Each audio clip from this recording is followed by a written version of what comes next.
आज दिनांक 2 जून 2021, class 12th, subject biology. प्यारे बच्चों, आज हम लोग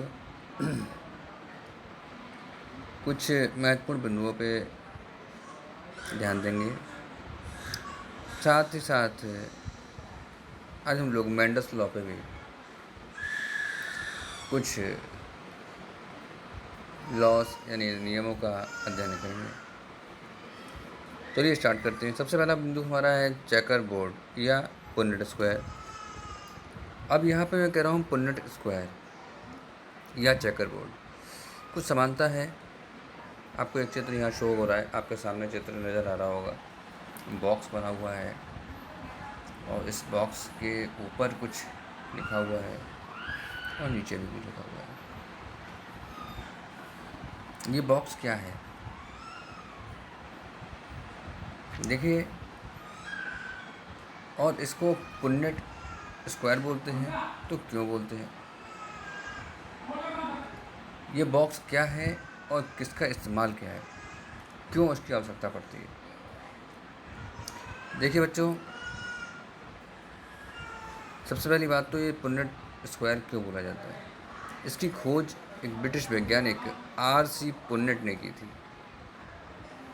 और ये जितने भी आप ऊपर जी या कैपिटल जी स्मॉल जी देख रहे हैं, आप येलो या फिर ग्रीन में देख रहे हैं, ये सब क्या है? इसके एक जीनोटाइप है। मैंने आपको एक इससे पहले वाले वीडियो में बताया था कि जीनोटाइप और फिनोटाइप क्या होता है। तो ये उसके जीनोटाइप है। किसी भी पौधे के जीन रूप प्रदर्शित हैं ये, तो उन जीन्स को प्रदर्शित कर रहे हैं। जब इनका संकरण होता है तब उसको प्रदर्शित करने के लिए हमें एक बोर्ड या फिर एक बॉक्स की आवश्यकता पड़ती है, जो अलग अलग प्रजाति के पौधों को दर्शाएगा। उसको पुन्नेट स्क्वायर कहते हैं। यहाँ बात अगर पुन्नेट स्क्वायर की वजह से चेकर बोर्ड क्या होता है। चेकर बोर्ड देखिए बच्चों, ये चेकर बोर्ड है। चेकर बोर्ड जैसे कि आपने चेस में देखा होगा, काले सफ़ेद खाने बने होते हैं। अब यहाँ हमें काले सफ़ेद खाने नहीं बनाने हैं, और यहाँ 4 खाने हैं, यहाँ बहुत सारे हैं, तो ये ज़्यादा खाने की आवश्यकता कब पड़ती है। देखिए, मैंने आपको अभी एक नियम बताया था, अभी के मतलब यानी लास्ट वीडियो में एक नियम बताया था। लास्ट वीडियो में मैंने बताया था कि एक संकर क्रॉस यानी मोनो हाइब्रिड क्रॉस और 2 संकर क्रॉस यानी डाई हाइब्रिड क्रॉस। तो जब हम किसी एक लक्षण को ध्यान में रखते हैं और उसका क्रॉस कराते हैं, तब हम केवल और केवल पुन्नेट स्क्वायर का इस्तेमाल करते हैं, क्योंकि उस वक्त केवल एक ही लक्षण होता है। चाहे वो रंगों में, तो जैसे कि मान लीजिए स्मॉल ग्रीन है, तो स्मॉल ग्रीन से हम येलो दिखा रहे हैं। यहाँ पे पीले रंग का जो है ये करेला दिखाई दे रहा है यहाँ पे। और यहाँ पे जो कैपिटल जी और स्मॉल जी दिखाई दे रहा है, यहाँ पे आपको इधर साइड में आपको अब मैं ये दिखाता हूँ, ये कैपिटल जी स्मॉल जी दिखाई दे रहा है। तो ये कैसा है? ये ग्रीन कलर का करेला है, एक ही ग्रीन कलर का है, यहाँ येलो कलर का है। तो अब ये सब ये क्या है? ये इसके जीनी रूप है, जिसका जीनोटाइप है। जब इन दोनों का क्रॉस होगा, यानी इन दोनों का संयुग्मन होगा, तब यहाँ एक जीन संरचना दिखाई जाएगी। तो उसको दिखाने के लिए, और अलग अलग दिखाई जाएगी, ये अलग खाना, ये अलग है, ये अलग है, ये अलग रूप है। उसको दिखाने के लिए एक बॉक्स की आवश्यकता पड़ती है। ठीक, इसको पुन्नेट स्क्वायर कहते हैं। तो यहाँ पे केवल एक लक्षण है, सिंगल वन, ओनली वन, तो इसलिए यहाँ पे पुन्नेट स्क्वायर का इस्तेमाल होता है। जबकि यदि एक से ज़्यादा यानी कि दो लक्षणों को जब हम लोग स्टडी करते हैं, तब यहाँ तो खैर ये गलत दे रखा है, 1 2 3 4 5 का रखे, 5 नहीं करना है हमें, केवल और केवल 8 जो बोर्ड्स हैं उनका इस्तेमाल करना है। जैसे कि मैं आपको दिखा रहा हूँ, सॉरी, देखिए ये आपका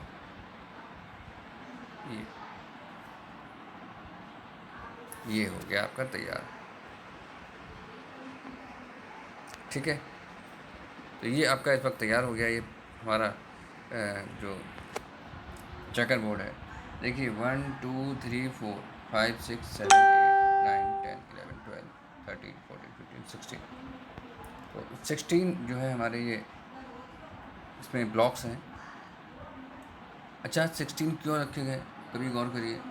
मैंने कहा जब 2 लक्षण थे, तब हमने केवल 4 जो है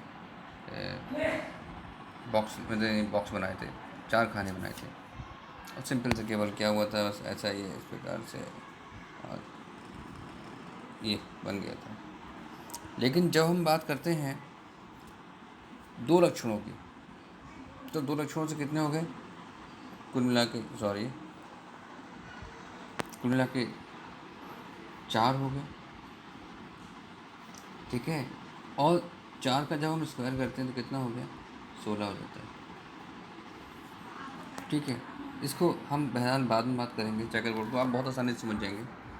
अभी जब हम थर्ड लॉ पढ़ेंगे तो इसमें बहुत आसानी से समझ जाओगे। अभी आप चेकर बोर्ड का मतलब सिर्फ इतना है कि यहाँ पे जिस प्रकार से यहाँ पे आप देख रहे थे जीनोटाइप प्रदर्शित होता है, वैसे ही डाईहाइब्रिड क्रॉस में यहाँ पे भी जीनोटाइप प्रदर्शित होता है।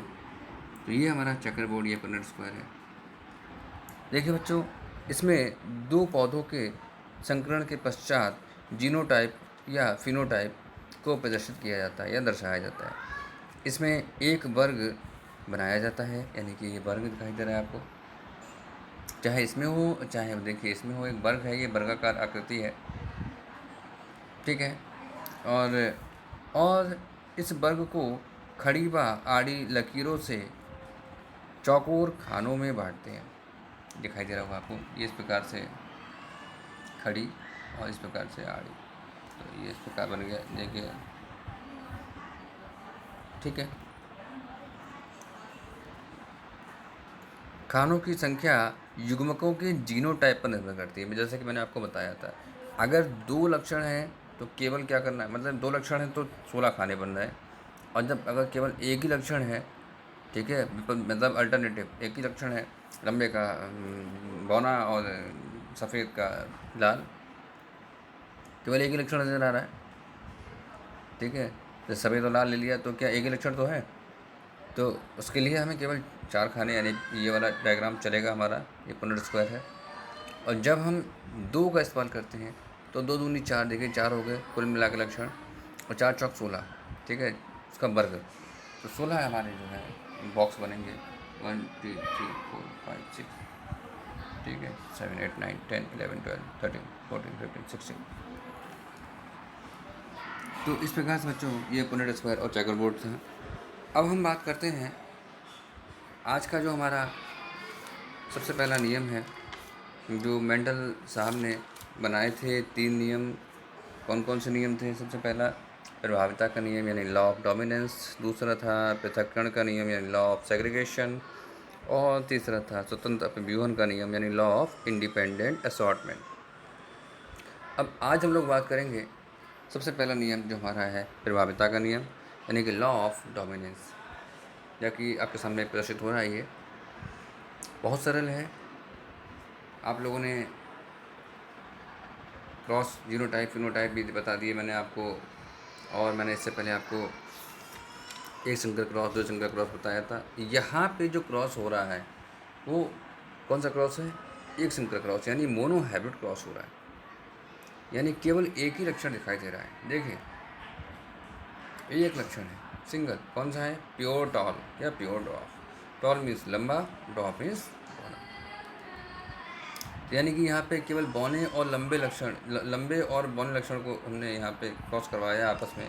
एक ही प्रजाति के हैं पौधे, कौन से? मटर के पौधे पर उन्होंने प्रयोग करवाया था, और जब क्रॉस करवाया तो आपके सामने यह पीढ़ी नज़र आ रही है, यानी फर्स्ट जनरेशन हमारी जो है पहले जो पहली जो संतति आती है वही है। तो अब हम बात करते हैं, जरा इसको डीपली स्टडी करते हैं, आखिर प्रभाविता का नियम है क्या। प्यारे बच्चों, अगर हम बात करें प्रभाविता की, तो जब एक ही प्रजाति के विपर्यासी यानी अल्टरनेटिव पौधों के बीच एक लक्षण को ध्यान में रखकर, ओनली सिंगल, एक लक्षण को ध्यान में रखकर क्रॉस कराते हैं, तो प्रथम पीढ़ी में यानी फर्स्ट जनरेशन में, F1 पीढ़ी में वही लक्षण प्रदर्शित होते हैं जो कि अधिक प्रभावी होते हैं। अब यहाँ प्रभावी कौन सा है? देखिए अभी यहाँ मैंने क्या बताया आपको, यहाँ प्योर टॉल है और यहाँ प्योर ड्वार्फ है, यानी अब हम प्योर छोड़ दें तो यहाँ टॉल है और यहाँ ड्वार्फ है। अब F1 पीढ़ी में देखिए कौन सा आया? टॉल आया, था वो हाइब्रिड, लेकिन उसका जो बाहरी लक्षण वो कैसा है? टॉल है, यानी लंबा है। तो प्रभावी कौन सा हुआ? यहाँ टॉल प्रभावी हो गया। ड्वार्फ क्या हो गया, अप्रभावी हो गया, रिसेसिव हो गया। डोमिनेंस है कि तो यहाँ पे डोमिनेंस कौन सा वाला है, डोमिनेंट जो कैरेक्टर है वो है टॉल, और ड्वार्फ कैसा है, रिसेसिव है, छुप गया है, ख़त्म नहीं हुआ है। यहाँ देखो ये दोनों लक्षण हैं यहाँ पे, टी भी है और स्मॉल टी भी है। तो स्मॉल टी यानी कि हमारा ड्वार्फ है, अभी रिसेसिव हो गया है, अभी छुप गया है। तो अभी कौन सा प्रभावी ज़्यादा हो गया, अधिक प्रभावी हो गया हमारा टॉल वाला। तो इसी को हम क्या कहते हैं, डोमिनेंट करेक्टर। जो भी प्रभावी होगा आपको दिखाई देगा, ठीक है। तो इसे ही क्या कहते हैं, प्रभाविता का नियम कहते हैं। इसमें अप्रभावी लक्षण छुप जाते हैं। तो ये इस प्रकार से आपका ये जो हमारा नियम है क्लियर होता है। इसको हम लोग एक डायग्राम समझ सकते हैं। देखिए ये इस प्रकार से देखिए आप, यहाँ लिखा हुआ है पी जनरेशन। पी मतलब होता है पेरेंटल, मतलब इनके जो इनकी पैतृक पौधे हैं। तो एक पौधा कौन सा लिया हुआ है यहाँ पे, रेड लिया हुआ है, लाल फूल वाला पौधा, और दूसरा पौधा हमने कौन सा लिया हुआ है, वाइट वाला लिया हुआ है। जब इन दोनों का क्रॉस करवाया, मतलब अब फूल होगा तो ना, मतलब तो यहाँ पे पूरा जनरेशन आपको बताइए फर्टिलाइजेशन किस प्रकार से होती है।